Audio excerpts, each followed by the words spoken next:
Okay, good morning, everyone. I think we're going to get started. We just wanted to give a couple more minutes for people to trickle in. Good morning, my name is Kara Morrow. I'm the Assistant Superintendent for the Wakefield Public Schools. Dr. Lyons, our superintendent, unfortunately had a conflict today, but I know I speak for him as well when I say welcome. Thank you so much for coming today. We're very excited to host the 2024 Parent University. So before I introduce our keynote speaker, I'd like to just thank a couple of people who got together to help make this event happen. First, I'd like to thank WCAT for being here today to record the keynote speaker. That just is really helpful for parents and their busy schedules to be able to watch the recording afterwards. So thank you to our WCAT team. I would also like to thank the Parent University Planning Committee, Catherine Dingra, Jennifer McDonald, Estelle Burdick, Laura Hubert, Amy Chiravillotti, Ann Herzog, and Sarah Rorick. They worked really hard since the summer, really, to help make this event happen. So now on to our keynote speaker. We're very excited today to have Mel Pierce. Her session today is How to Parent Through Big Feelings. Mel Pierce is a local certified coach, speaker, writer, parenting educator, and longtime working mom who helps take the mystery out of children's emotions and behaviors so parents can finally leave the guesswork behind and effectively parent with confidence. Mel has a private coaching practice, a parent support and education group, and runs parent workshops specializing in helping parents and caregivers learn how to support and parent children through big feelings and behaviors, using research-based, backed, proven parenting tools. Mel teaches simple and easy strategies, including her Parent from Neutral concept and the Big Feelings Parenting Protocol, two of the novel parenting tools from her Confident Parenting Toolbox. You can find Mel's weekly column, Mindful Parenting with Mel, in several local Macaroni Kid publications. We are very excited today to have Mel Pierce with us. Thank you, Mel.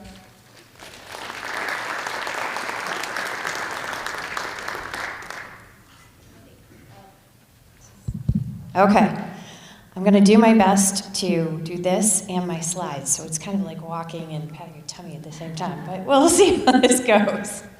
Oh, good. Thank you so much for having me. I am thrilled to be here and walk through parenting through big feelings. And so, as Kara said, I'm a certified coach. I am a long-time working mom. My kids are now older. They are 20 and 23, both in school. And so I've been doing this a long time, and I will tell you that I've made a ton of mistakes. So some of the tools, I look back, and what I teach now wasn't as common knowledge when my kids were young. So I learned a lot of this when I was older, but I know very much what everyone goes through. So I do have the Confident Parenting Club, the Confident Parenting Toolbox. Some of the tools that I've developed, actually most of them, are from thousands of hours spent coaching parents and coming up with different things to try and do to help them through the challenges and struggles that they've faced with their kids. So today, actually thank you again for having me. Today we are going to be working through, my goal for this workshop is that you're going to leave with a better understanding of what is driving your child's feelings, where they are coming from, the connection between their feelings, right, what's going on in their brain as well as their behavior. And we're going to go through some tools you can start using immediately to help parent your child through their big feelings. Ideally, I am really hopeful that every single one of you will leave with at least one tool that you'll be able to start using right away. And we will also talk about mistakes. I find that that's really helpful because then you can start to see, oh, yes, I do that. So we'll talk about the mistakes, and that way you can see them and ideally start to troubleshoot and avoid them moving forward. So let's start with how big feelings affect us as parents and caregivers. Let's face it, big feelings cause both headaches and heartaches, okay? They are heartaches if your child has big feelings and struggles with friends, struggles socially because they can't necessarily control what's going on, and that's an issue. If anxiety is an issue, that is a problem. It really hurts our hearts as parents to see our kids struggle in that way. Headaches, because big feelings, let's face it, kids know how to push all of our buttons, right? They do. And when that happens, they can send us too. And so it can be the hardest thing when our kids escalate, and we are really working through that and trying to manage that. And we often find that we can't think straight when a child or someone else in our house is experiencing big feelings, right? As soon as it happens, things escalate. All of our strategies, all our best intentions, everything goes right out the window. It's gone. So it can definitely be a challenge. And the one thing I like to tell everyone and all parents is that emotions are contagious. When you walk into a room and someone has escalated, right, or there's been a fight, you can feel it. If you're in your house and everyone's in a good mood, but then someone walks in and they are not, right? It's just like the whole energy brings everyone down. So that happens. And also know that whoever is most connected to their feelings is going to have the most influence. So, and especially when our kids are experiencing big feelings, they are really, really connected to them, which means that right, it's going to be really difficult for us to maintain down here because we tend to get sucked into their emotional vortex very easily. It's just how it happens. And so what happens is most parents and caregivers think that the big feelings are their cause or the problem. So when there are struggles, the first thought that we come to is like, how do we stop this? How do we stop the big feelings from happening? How do we manage them? What do we do, right? And we think that is the problem. If we can solve for those big feelings, if our kids don't have them anymore, that is the answer to the problem. And so what happens is that the first instinct becomes to solve the problem that's causing the child's big feelings. So let's just start there. So, for example, I had a mom of a 4-year-old who's out, right? The 4-year-old had a balloon, the balloon popped. She's running from store to store to store trying to find new balloons because her son is having a complete meltdown because the balloon popped. And so we also see this with parents when you're out in public and your child has a meltdown in public. You are doing whatever you can to try to get that child to calm down. And so we think we are working that. The other thing we tend to do is explain, reason, or justify why it's not a problem and why they shouldn't be so upset. So another example here is I had a mom whose daughter, 9-year-old, was invited to a birthday party at a climbing wall. Well, she was all excited until the day of, and then the day of, the daughter was having a meltdown. And the mom is just trying to, I don't understand, like, all your friends are gonna be there, it's so fun. She is trying to reason and justify and eventually just put her daughter in the car, but her daughter, right, got her there, but it was an awful experience for both of them.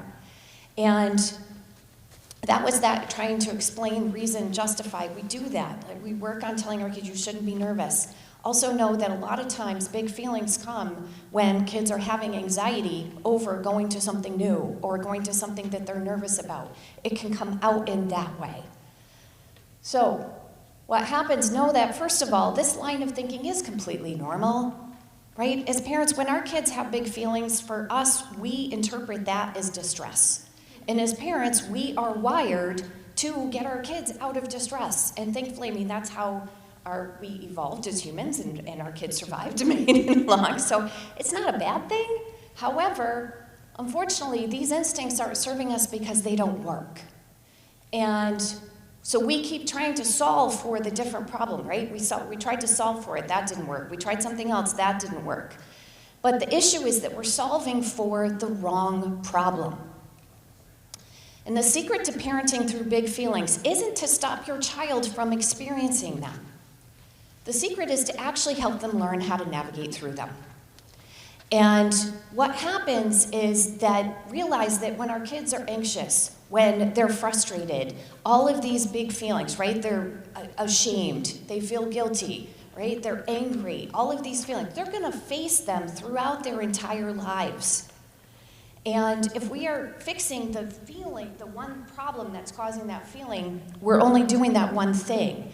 But if we can teach them how to deal in general with anxiety, how to deal with frustration and learn frustration tolerance, those are the skills that we give our kids for life. So we're going to start first by doing the brain behavior connection. So I want to help you understand what's going on in your child's brain as the big feelings are coming up. I do this using animals. And the reason is, one, I find it makes it very easy to understand. And two, it also gives you language so you can start talking to your kids about this. And the age that the kids start to understand the animals, know that when they're little they're not going to, it's typically around ages 8 or 9 where they can start to conceptualize it. Just a little heads up. So let's start with the monkey. And the monkey is the downstairs brain. A lot of times I'll put my hand behind my head. I won't now because I've got things in my hands, but the monkey is the part of our brain, it's the survival instinct. So that is the part of the brain that is almost fully developed at birth. It's fully developed by about age 1. And because that's the survival instinct that kicks in, right? It can only do 3 things. The monkey can only fight, flight, or freeze, which we see in our kids is their urge to fight, run away, or shut down. The monkey drives action without thinking. It is strong emotions of fear, anger, excitement, and this is when our child's sympathetic nervous system is engaged, okay? The sympathetic nervous system is the fight or flight response. And so if they are experiencing fear, when we as humans experience fear, literally our brain shut down, our legs get stronger. We are ready to run away. When we experience anger, our brain shut down, our jaw gets stronger. That's that ready to fight. Either way, the brain is shutting down. Everything's going into our body for that response. Next is the wise owl. It's the upstairs brain. Okay? This part of the brain is responsible for thinking and logic, the ability to solve problems, helps control impulses, ability to use words. The wise owl is completely under construction in the early years of development. Goes through a complete remodel in teens, not fully developed until mid-20s. For girls, it's about age 24. For boys, it's ages 26 to 27. Now, know that the reason just a visual, all right, the downstairs and the upstairs brain, that terminology was developed by Dr. Daniel Siegel in The Whole Brain Child. And he explains it as, imagine you come into a house and the downstairs is all done, right? All of the light fixtures are in, everything is fully decorated, all the hardware, everything looks beautiful. And then you go over to the stairs to go upstairs and they're plywood. And you get upstairs and it is open rafters and 2x4s. So know that when your child is young, that is their brain, right? And so when we talk about thinking and logic, the ability to solve problems, the ability to control impulses, that is going to be hit or miss completely. Because those are skills that they have to learn that they don't have yet. And so I always tell parents, I said, listen, this is the long game, right? This is the long game of developing those skills. And then we talk about the short game of what you can do in the meantime as you get through this, but know that that part of your child's brain is developing. And in between is the amygdala, all right? That's here. That is the barking puppy. And so the barking puppy, this is the emotional processing part of the brain. This is the part of the brain that is always on alert for danger and drives quick action, typically without thinking. So this is what happens if you walk up with your child on the side of the street and all of a sudden you're going to cross, but there's a car coming and you immediately go like this and back up without even thinking about it. That's the amygdala that is kicked in. And in our kids, the amygdala is still a puppy. So it barks even when there's not danger. So this is why when your kids have a complete meltdown in your head thinking, I don't understand, this isn't that big of a deal. That's the amygdala saying, danger, danger. And then all of a sudden, right, the puppy starts barking. What happens when the puppy barks? The wise owl flies away and the monkey's left in charge. And the monkey only knows how to fight, run away, or shut down. And so that's when we run into problems with our kids. It's typically when they are having big feelings, we are dealing with the monkey. And so that's that piece that I try to work to help parents understand. A lot of times, it's not that your kids can't or won't do things, it's that they can't do things when the monkey's in charge. And also, just remember, the wise owl is young and still developing, and it takes a tremendous amount of energy. So I always liken this to, I don't know if you remember learning to drive a car. When you first got in, literally all the things you had to think about. It was the gas, the brake, the direction signal. Where am I going? Is there anyone coming the other direction? I remember I used to have to practice holding my arms straight and slowly turning my head, because every time I would turn the wheel, it would take the wheel with me wherever I went. So I had to practice and learn that. And getting home, I would be exhausted. And so if you think about when your kids go to school, right, if this isn't second nature yet, impulse control, emotional regulation, the ability to communicate and focus, all of that are wise owl skills when they're young. And so they're using a tremendous amount of energy all day long. So when they get home, that's why they have meltdowns. That's why when they're tired, right, when they're hungry, other things happen, they lose it much more easily. So now we're going to go through some of the tools, and I call it the Big Feelings Parenting Protocol. And so these are some of the things to know. First is actually what we just talked about. Remembering that you're dealing with the monkey when things are happening. Remembering that the puppy starts barking and the wise owl. And it's not that they won't, it's that they can't. The second tool I recommend is to come up with a name for the monkey. So typically I recommend names that ideally no child is going to have. I've come up with like Morty or Veruca, because ideally you don't want your child to bring a friend home and have them have a name that you've named their monkey. So come up with a name, and that way when you can, in your head, when something happens, you can say, oh, this is, Morty showed up, Veruca's here, and you are separating that, realizing that this isn't your child, this is the monkey talking.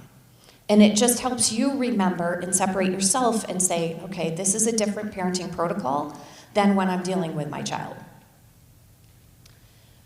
Next tool is called Calm the Barking Puppy.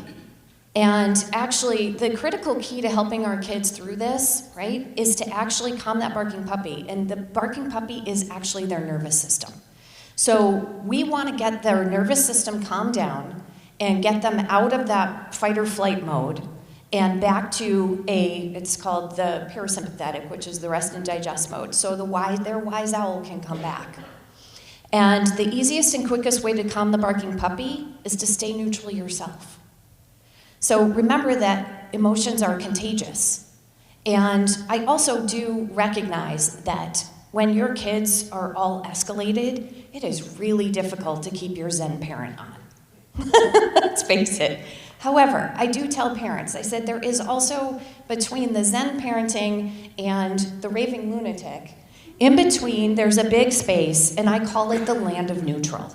So if you can just stay in that neutral space during that time, and that is a neutral face to the best of your ability, a neutral voice. You don't want to escalate your voice. You also don't want to go to that type of meek voice either. You just want to have a very neutral, calm voice. You are working to stay in a place and bring your child back down to you.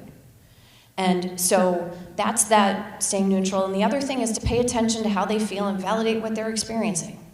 So it doesn't mean that you have to give in to them, but so for example, they're at the park having a meltdown, don't want to leave, right? Of course they don't want to leave. They're having a grand time.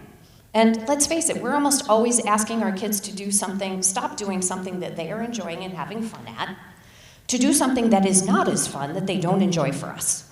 So of course they're going to get frustrated.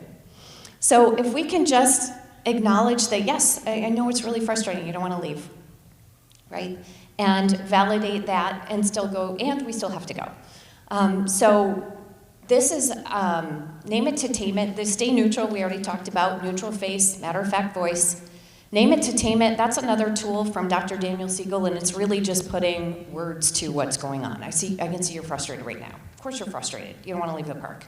Wow, you're angry. You're so sad. You're so disappointed. Particularly for littles. If kids imagine that feelings have an emotional signature in your body. So frustration for me is or anger is like red pinballs, right? It has a red color. I can feel it. Everything picks up, and it's like pinballs going through my arms and legs when I'm angry. So for littles, when they're experiencing these things in their body, it can be scary for them. And so actually just putting a word to it, explaining you're really frustrated, you're really angry, that can help. It's been proven that actually helps to start to calm down their nervous response in their brain. Next one is don't feed the monkey. So our first instinct is to actually keep talking. We want to talk through things. We want to fix things. We want to reason or justify why behavior isn't appropriate, but that is only going to feed the monkey. So that's the next thing, is once you've named the emotion and just acknowledged it, just stop talking and breathe. And so this is where I talk about hot cocoa breaths. So model deep breathing to help calm down your stress response and nervous system, and ideally your child will start copying you. So the thing about hot cocoa breaths is you are taking a deep breath in to smell the cocoa, and then a longer breath out to cool it down. When you are breathing like that, okay, if you are out in the wild, someone has come up, or out at night, someone behind you, your body goes into, oh my gosh, something's here, I'm afraid, right? If you're taking deep breaths, you're telling your body, you're not going to take deep breaths then. So when you take deep breaths, you're telling your body, I am safe. And so that's why deep breaths are really helpful. And I was meeting with a group of occupational therapists on Thursday, and the one thing they said was help parents understand that to model this not only when they're upset, but actually like just all the time. Like do it when they're not in the moment, know beforehand. So start teaching them deep breaths outside of the situation. But when you're in the situation, if you are modeling yourself staying neutral and just taking deep breaths as they're going through whatever they're going through, and you're just quiet and you're taking your deep breaths, ideally they will start doing it too. Next is just let it out. Let them have their response, okay? So shake it out, stomp it out. Animals will shake in the wild. So if a zebra has been chased by a lion and gets away, afterwards its whole, like it has chemicals flowing through its body, it's been in that fight or flight response and it needs to calm down, the animals will shake. That is their way. So if we can get our kids in the habit of shaking it out, stomping it out, just let it out. A lot of times we are telling them to calm down. And when they're in that emotional response at that moment, it is hard for them to calm down. So it's like, no, it's okay to be frustrated, just let it out. The key is, it's okay to be frustrated. It's not okay to hit your sister or your brother when you're frustrated. So just make sure that they're safe. Let them let it out. And then finally, remember sanity before strategy. So if you are struggling to keep your cool, pause and breathe. If you need to leave, if you need a timeout, take a minute and walk away. Okay, that's always better than you losing it too. So just remember that, knowing that when your kids have big feelings, they're monkeys, right? They're monkeys in charge. It's going to be easy for you to escalate. And if you're, right, because what happens is your puppy starts barking. So if you're not managing that, you get your monkey with your child's monkey, and that's when things escalate. So just remember, like if you can take a step back, if you feel it in yourself, take a step, ground yourself, breathe, then come back. So now we're going to go through some common mistakes and then also talk about some of the different tools, and I'll talk about different examples as well. So mistake number one is we want to address our child's behavior first, and we think it needs to be addressed as it's happening. And so as I coach parents, I will hear a lot of parents say, yes, but that's so disrespectful. And I get it. Let's face it, it is. A lot of the things that they say and do when they are having big feelings can be disrespectful. The problem is when we are thinking this is so disrespectful, right? We are making our own puppy bark. I can actually feel things coming up, like my chest, my back, my hackles are going up. I am ready to fight back. So just know that, again, remembering this isn't them, this is the monkey. And also, you can't address it in the moment, because addressing it is, if your child thinks that they're going to be punished in that moment, right? And so that is actually going to make things worse with the monkey. And also knowing that the behavior isn't on purpose. And that's the hard part, is that for them, our response tends to be punishment for something that they can't necessarily control. Now, it doesn't mean that we have to accept bad behavior. It doesn't mean any of that. I think that's the next thing. Yes, our kids don't like losing control. And many times I will have parents tell me after their kids have lost it, they feel awful. They're so apologetic. And so it's not that they don't want to behave. Kids typically want to please us. It's that they can't when their monkey's in charge. Now, there are going to be times where your kids will do things to push your buttons, and I will also tell parents, we do not negotiate with terrorists. So the key is for you to know the difference. So if you know that your child is doing something to get what they want, and that's where, right, you can be calm and firm and not give in. So there's a fine line to walk there. But the big feelings that we are talking about are not the ones where the kids are doing it on purpose. They are the ones where they really have lost it and the monkey's in charge. Mistake number 2, trying to logic to reason or problem solve with your child when they're upset and experiencing big feelings. So earlier I talked about the mom whose daughter had the meltdown anxiety before going to the birthday party, right? So I taught her this concept. Later, they had another situation where they were out at a restaurant, family dinner, and her daughter asked her to go to the bathroom. And she got in and said, "Mom, I'm just feeling anxious." And instead of saying, the mom's response before had been, "There's no reason to be anxious, it's okay, you're gonna be fine," which she found just escalated to things. So she said to her, "It's okay to be anxious. Yep, that all happens. That happens to me sometimes too. It's okay." And then she said, "Let's just breathe through it." And they did. They breathed through it. Afterwards, they went out. They finished their dinner, and the mom said, it took maybe 5 minutes. Before it would have been like a half an hour. It would have ruined the rest of the evening. So just acknowledging, right? She didn't try to reason or problem solve or talk her daughter out of her feelings. She just acknowledged what they were and worked with her on some tools and was able to go. So just know that, again, when we are trying to logic or reason, we are typically trying to talk to the wise owl, but when the monkey's in charge, the wise owl's gone. So we have to calm the barking puppy first to get the wise owl back, and then we can have those conversations.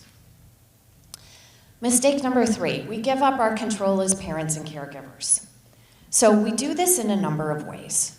And one, recognize that when kids are pushing our buttons, right? When they are doing certain things, there are a couple things. One, they get our attention. Negative attention is better than no attention. And 2, when they push our buttons, it's a form of control for them.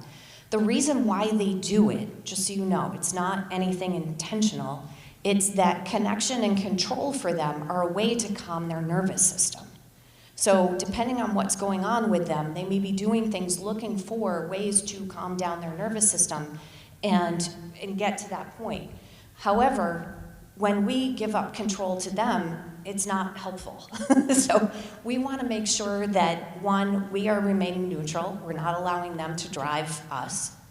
And 2, the other thing we can tend to do is we can tell our kids, like, I need you to stop. I need you to calm down. I need you to stop. Like, we're asking them to be able to control themselves in a place when they can't, at a time when they can't control themselves. So sometimes there may be times, as particularly if you have a little, like, I won't let you hit your brother. I won't let you, throw sand here. I won't let you, for whatever it may be. I'm not going to let you do that. And that's you taking control, okay? I won't let you hit me. And so that's just that piece of you're just putting your boundaries down and keeping your control. But ideally, a lot of it also has to do with you not losing it when that happens. Mistake number 4, we take their behavior personally and we make it mean something about us in our parenting.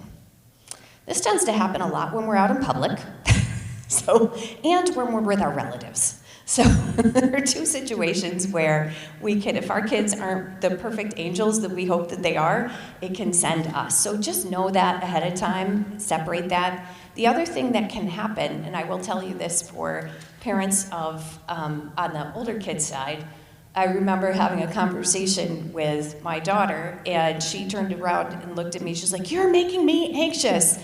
Now, I wanted to respond, "What do you mean I'm making you anxious? I'm the one that's trying to help you work through this. I'm da-da-da-da-da-da." And I took a deep breath, and thankfully by then I had more training, and my training kicked in. And I said, "Can you tell me exactly what it is that's making you anxious?" And then she explained. And when she explained, I understood. It made sense. We were able to talk through it, and we got through that without my taking it and bringing it over here. But a lot of times we will see kids tell us that we're mean, that they hate us. Like, we're gonna have those things come out. Just recognize, again, that's the monkey, right? And don't take it personally. I know it can be hard. And know up front, and this is the hardest thing, is that your brain is going to want to justify and reason with them. So you are going to want to keep talking. You are going to want to tell them why they can't have what they have or do what they want right now, why they shouldn't be so upset. And this, my friends, is only going to make the puppy bark harder and feed the monkey. So one of the things that a lot of parents leave at one of the workshops from is just the concept that, okay, I talk too much. And we just sometimes need to stop talking as much and let them. Emotions will move through our bodies in 90 seconds if we let them. And so sometimes it's just giving your child that space to have the emotion, to let it run through them without, again, feeding the monkey. And then there's one other mistake. And that mistake is not working to manage your own reactions and gain awareness of your own programming and triggers. And I will tell you this from personal experience, in that when my kids were young, I was a full-time working mom, and a lot, 2 young kids, a lot going on, and I tended to let my emotions get the best of me, and I yelled more often than I would like to admit. And so that was pretty common when things would escalate. And I also had a son with ADHD who had struggled with impulse control, so I knew the teachers very well. We had a lot of things going on.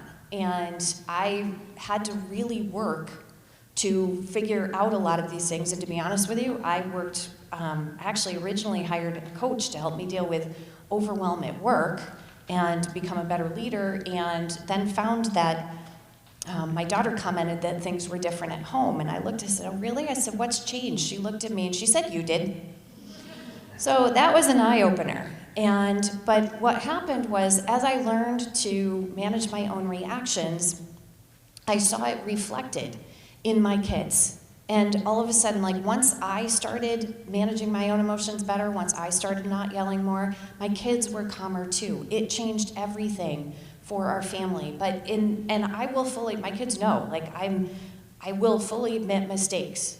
And part of it is learning how, when we learn ourselves to do things, when we learn awareness of our own programming, when we change, our kids notice. And it's never too late.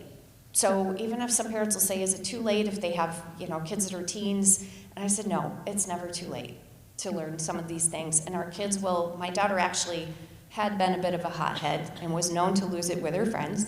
But she said to me, she said, you know what, I've noticed you've stopped yelling, I'm gonna stop yelling too. That's awesome. And she did. And she now is one of the most level-headed young adults that I know. So I was very grateful for that. But it started with me and what I was modeling. And we model keeping our own cool through challenging situations. And so it does start with us. So I'm going to do a tools recap here, and then I'm going to go ahead and answer some questions. But again, the secret to parenting through big feelings isn't to stop your child from experiencing them, but to help them learn how to navigate through them. And we talked about the monkey, the barking puppy, and the wise owl, and knowing that it's not that they won't, it's that they can't.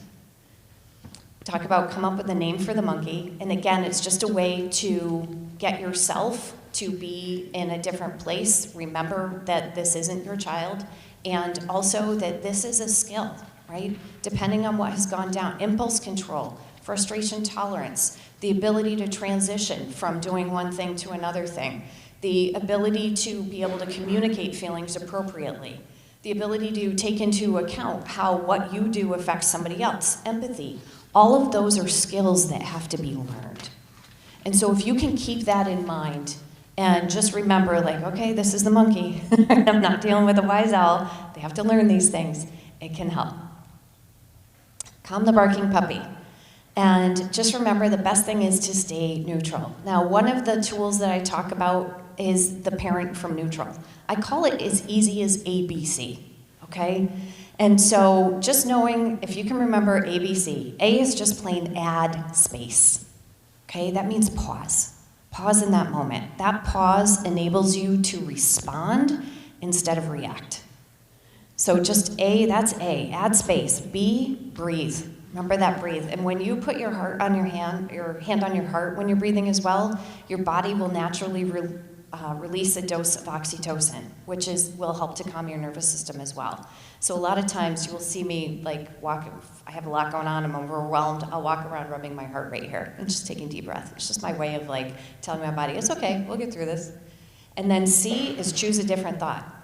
All right? I tend to see parents, if I ask them when things have escalated, what they're thinking, and it may be, they're so disrespectful, I don't understand, we do this every day, why is this, why do they still have an issue, or I'm so nervous for them, I'm afraid for them, all of those things. Remember that those are only going to get your own puppy barking. So if you can come up with a different thought ahead of time, and it might be, this is the monkey, it's okay, I can handle it, right? Or this is just these are skills they have to learn, it's gonna be fine. I'm just gonna model keeping my cool and help them do the same. I can just breathe through it. Those thoughts are gonna support you much more in that moment. So if you can just remember ABC, that'll help. Name it to tame it. Just put a name on whatever it is they're experiencing. And acknowledge the fact, if you can just in your head be yep, of course they're frustrated. They were building Legos. They don't want to stop building their Legos and come to dinner. Of course they're having a meltdown right now. So if you can just remember that helps you to remember to keep your cool. Just acknowledge it. Don't feed the monkey. And just the hot cocoa breaths, breathe out loud so they can hear you. Enable them, yes, you know what, I understand you're frustrated. Let all that frustration out, and then we'll go ahead and go keep on doing. Just let it out. Let it out, shake it out, stomp it out, and then remember sanity before strategy. The final thing I like to leave parents with is recognizing that perfect parenting is not the goal. One, it is not possible. You are never going to be a perfect parent. You are human. And two, it's also not good for your kids. If there's a level of perfection that you expect of yourself, then your kids think they have to be the same. And so if you can acknowledge the fact that you make mistakes, yes, you know what, I had my own big feelings, I'm sorry, and I yelled, right? Acknowledge that you make the mistake. 2, apologize. 3, work to make the repair. And then 4, work to change so you're not making the same mistake over and over again. This is how our kids learn. This is how they learn what to do when they make mistakes, what to do when they have their meltdowns, right? All the different pieces. So just know that perfect parenting is never the goal, and that's okay. And this is why I'm here. I'm on a mission to take the guesswork out of parenting to help all parents build a new confident parenting toolbox, and because I really want to help us raise a new resilient and emotionally healthy generation from the ground up. So I'm going to ask that we stop the recording now, so that way we're going to have some questions. This here is that's a QR code that will get you to my Confident Parenting Community email.